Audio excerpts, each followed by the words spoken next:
Hello mga kabibig, welcome back sa ating bagong YouTube channel. Ito ang pinakamaingay na YouTuber sa lahat ng YouTube. Ako si Kabibig, maglabag na daw with evidence. Ako, pabula-bula talaga itong bibig ni Madam Claire, no?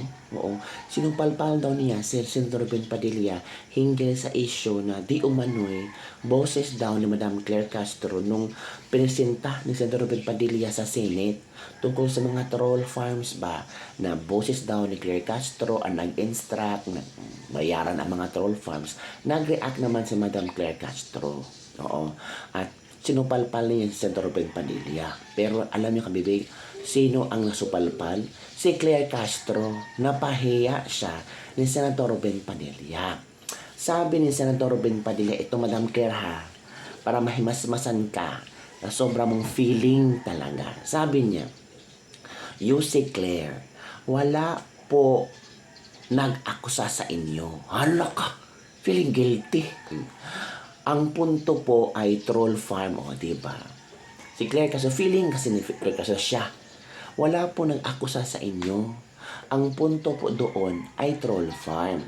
Sila ang nagpapalaganap ng fake news at kung sino ba ang nagpupondo sa kanila. O, diba? Sino ang nagpupondo sa kanila?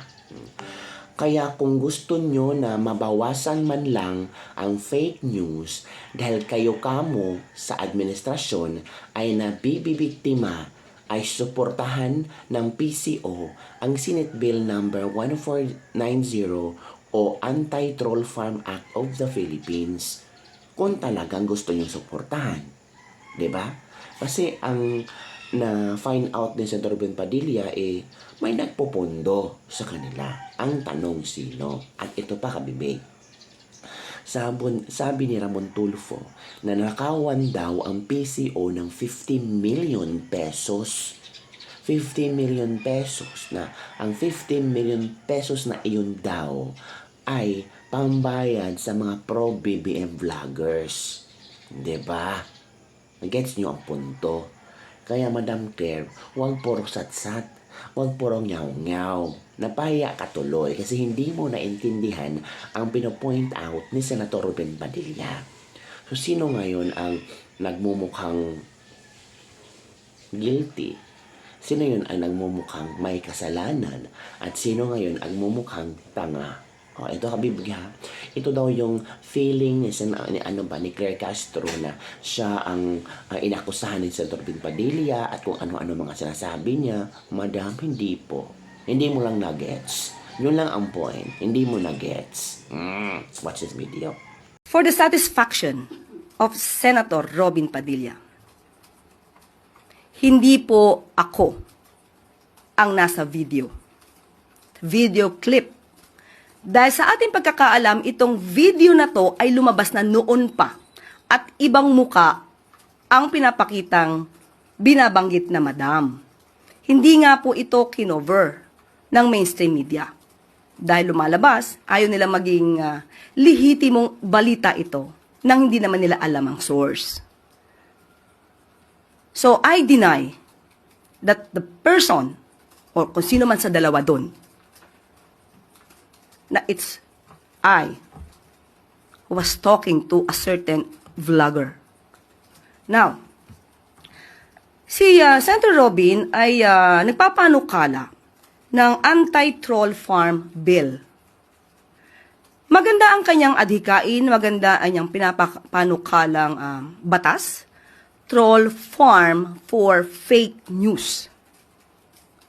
Sana maging modelo din po si Senator Robin. Modelo na hindi magpapagamit o magpapabiktima sa troll farm na nagpapakalat ng fake news. Sabi nga po ni Senator Loren kahapon, you should know first your source. And since dininay niyo po na kayo, ma'am, may balak po ba kayong gawing legal na aksyon regarding dito sa audio clip? Hindi nga po natin alam kung saan ang galing. Mas maganda po itanong niyo po sana kay Senator Robin, saan niya po ba nakuha ito? Anong source ito galing? Sa ating pagkakaalam, hindi ito galing sa mainstream. Kung galing ito sa mga troll, obligasyon niya pong magsabi kung saan yung Dahil sa kahingin nito si Madarao. Wala akong pakialam at problema mo yan. Napakabobo ng mga kinuha mo. Hay, nagsasawa na rin po ako, madam. Ganito na lang. I resign. Starting today. And remind lang po kita, record din to pag-uusap natin. Shit! Ang sinasabi lang po nila, ito daw po ay boses ng USEC. Sa totoo lamang po ba? Sino po ba ito? Ang sabi po nila, ito daw po ay voice recording ni USEC Claire Castro. Na daw siya po ay may kausap ng mga vlogger. Imbis na Yes, nanguhula tayo, it- nagbabangkit tayo ng pangalan. Because You're I mentioning cannot- the name of Yusek or Attorney Castro. It's unfair for her. Nag-hire ako ng libo-libo na troll army. Ipapakilala ko sa inyo ang So, yun lamang po. Uli, tatanungin ko po kayo. Wala, ito po, pwede natin paimbestigahan ulit ito kung gusto po ninyo. Kung ito ay galing talaga sa tunay o ito po ay gawa-gawa lang ng AI o ano. Tanong lang po uli. I would like to inform you that that was a joke. He meant a joke because tinitira siya ng mga troll noon. So, ang ginawa niya, kunwari, meron siya sariling troll. Lumabas na voice recording, kung pwede po natin mapanood, para sa inyo po manggaling kung totoo ito o ito ay AI o ito'y kagagawan lang ng mga ibang taong gustong manira. Pwede po natin mapakinggan. Habang wala pa po, ako po ay merong final na bill kasi. Ang tawag po natin dito ay Anti-Troll Farm Act. Kung pagbabasihan po natin yung sinabi ng ating mahal na senadora na ang gobyerno ay hindi dapat kinukonsinti ang troll farm, maaari po ba nating malaman Kung kung hawak na mingi ka na naman ng dagdag. Puro palpak naman yung mga vlogger mo. Pasensya na, madam. Ginagawa naman po namin lahat yung mga script na pino-forward sa amin eh. Sinunod naman po namin. Puro nga kayong palpak eh. Puro kayo hingi ng budget. Wala naman nangyayari. Ilan ba hawak mo na class A? Wala po akong hawak na class A. Puro class D lang po. 20 na troll. Sino yan? Yung grupo po ni Madarao, kasama sila Rosalinda at taga Bukid. Yan ba yung matandang mukhang gorilla na puro live ang pinagagawa? Yes po, madam. Sila din po yung humingi ng dagdag sa budget nila weekly. Talagang Hindi kamusta. na kami magdadagdag. Puro naman walang kwentang ginagawa ng mga yan. At puro kayo kabubuhan sa totoo lang. Puro kayo palpak. Ang sakit naman magsalita, madam. Masakit ba? O masakit na ang bulsa? Sa totoo lang, nag-aabono na nga ako sa Wala sarili akong kong pera. Dahil sa kahingin nito si Madarao. Wala akong pakialam at problema mo yan. Napakabobo ng mga kinuha mo. Hay, nagsasawa na rin po ako, madam. Ganito na lang. I resign. Starting today. And remind lang po kita, record din to pag-uusap natin. Shit! Pinatayan ako. ayon po sa mga pwede niyo pong sabihin hindi sa inyo galing ito Opo. Hindi ko po sinasabing sa inyo galing ito. Opo. Ang sinasabi lang po nila, ito daw po ay boses ng USEC. Sa totoo lamang po ba? Sino po ba ito? I have no idea. I was about to ask you, Opo. who is it supposed to be? Can you please state on the record? Ang sabi po nila, ito daw po ay voice recording ni Yusek Claire Castro. Na daw siya po ay may kausap ng mga vlogger. So hindi po, sa inyo po hindi galing sa kanya. Opo. Instead of naming somebody that we're not sure of, why don't we send it to the NBI for voice print? Imbis na nanguhula Yes, tayo, it- nagbabangkit tayo ng pangalan. Because You're I mentioning cannot- the name of Yusek or Attorney Castro. It's unfair for her. I-print nyo na lang sa voice print na lang sa NBI. Para I agree with hindi that. tayo masabi sa mga ganyang mga balitaan. Because I will give you an advice from Denzel Washington. Sabi niya, if you don't listen to the news, you're uninformed. If you listen to the news, you're misinformed. Ay, ganun lang. Natin tinatanong po yung ating tiga Pico kung may alam po sila dito. Sasagimin lang mo naman nila kung oo o hindi. Yun lamang naman po. Opo. So kung meron pong kumpirmasyon na hindi po sa inyo galing ito, meron din po tayo kasing isang video na inaamin po ng ating Pangulo na merong troll. Pwede po bang papalabas po natin yon? 2016 pa malayo pa tayo. Nag-start talaga ito dahil Noong 2016, nagpo-protesta tayo, wala tayong makuha na oras sa ABS, wala tayong makuha sa Channel 7, wala tayong makuha sa Inquirer, wala tayong makuha sa Philstar, pinapanat-panatan tayo ng Rappler. Eh, sabi ko, the only option that we have is social media. Kaya June kami nag-concentrate. Kaya nag-hire ako ng libo-libo na troll army. Ipapakilala ko sa inyo ang ating... So, yun lamang po. Uli, tatanungin ko po kayo. Wala, ito po, pwede natin paimbestigahan ulit ito kung gusto po ninyo. Kung ito ay galing talaga sa tunay o ito po gawa-gawa lang ng AI o ano. Tanong lang po uli. I would like to inform you that that was a joke. He meant a joke because tinitira siya ng mga troll noon. So ang ginawa niya, kunwari mayroon siya sariling troll. But I assure you that because I know it for a fact. But anyway, you go ahead with your question. Apo. So ito po, tanong lang po uli. Kung joke man po ito o hindi, kayo po ba sasabihin niyo uli sa amin at naririnig po ng taong bayan na wala kayong troll sa gobyerno? Yun lang po ang kailangan natin linawin. Opo. So, babalikan ko po kayo. Kung wala pong troll ang gobyerno, inaasahan ko po ba na itong ating bill na Senate Bill number 1490, ang Anti-Troll Farm Act, ay susuportahan ng PICO? So yun mga kabibig, ang mga komento ng ating mga netizen, ang komento ni Madam Claire Castro. Kalerky si Madam Claire Castro, no? Kung ano-ano lang talaga ang masabi niya, no? Basta lang meron siyang ma-react sa mga questions. Hindi siya po, ang tao dito, hindi niya pinag-isipan kung ano ang isasagot niya. Basta lang may masagot siya. Basta lang meron siyang mabirada. Talak ng talak si Madam Claire. And sometimes, hindi ba, wala na sa linya. Wala na sa tamang wavelength, di ba?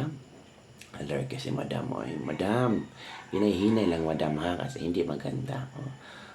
Sabi ng mga netizen, guilty lang si Madam Claire. Kumahol si Madam, meaning guilty. Pinangalanan mo kasi siya, hindi naman po man direct, pero ang intention mo ay magtanim ng doubt sa isip ng tao, sabi ng isang netizen. Attorney Claire has all the right to answer the allegation. Dahil sa pag-mention mo sa name niya, ang mainstream media nagtatanong sa kanya kung ano masasabi niya, siguro naman karapatan niyang sumagot siya, Senator. Highs. So, gusto ng Warprek na cast, troll siya lang yung nagme-mention. Sino ba yung isang, siya lang yung attack dog, diba? Diba? Na back to you si Madam Claire. Siyempre, tinanong si Idol, inagkataon naman na hindi siya sinungaling at yun din naman talaga ang layunin ng tanong, yung sabi ni Senator Ruben, ang pangalan niya. Ay, kayon talaga. Wala kayong maibang maisip. Ito pa. Ito. Solo Duterte pa rin from Mindanao. Dapat po sa NBI na lang diretsyo, hindi po sa Senado. Of course, Senator Ben Padilla is sponsoring the anti-troll farm bill. Ano ba naman yan? Diba? Ay, nako. So, yun po mga kabibig, ang ating latest libak-libak for today. Parang napahiya sa Madam Claire. Najombag sa komento ni Senator Ben Padilla. Ay, nako. You see, Claire, wala po nag-akusa sa inyo. Guilty ka agad. Yun lang kami, big. Don't forget to like, subscribe, and share this video. Bye everyone. See you next time. So yun mga kabibig, ang mga komento ng ating mga netizen, ang komento ni Madam Claire Castro. Kalerky si Madam Claire Castro, no? Kung ano-ano lang talaga ang masabi niya, no? Basta lang meron siyang ma-react sa mga questions. Hindi siya po, ang tao dito, hindi niya pinag-isipan kung ano ang isasagot niya. Basta lang may masagot siya. Basta lang meron siyang mabirada. Talak ng talak si Madam Claire. And sometimes, hindi ba, wala na sa linya. Wala na sa tamang wavelength, di ba? Alert kasi Madam, Madam, hinay-hinay lang Madam ha, kasi hindi maganda. Sabi ng mga netizen, guilty lang si Madam Claire. Kumahol si Madam meaning guilty. Pinangalanan mo kasi siya, hindi naman po man direct, pero ang intention mo ay magtanim ng doubt sa isip ng tao, sabi ng isang netizen.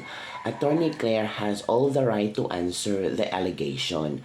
Dahil sa pag-mention mo sa name niya, ang mainstream media nagtatanong sa kanya kung ano masasabi niya, siguro naman karapatan niyang sumagot siya, Senator. Highs. So, gusto ng Warprek na cast, troll siya lang yung nagme-mention. Sino ba yung isang, siya lang yung attack dog, di ba? Di ba? Na back to you si Madam Claire.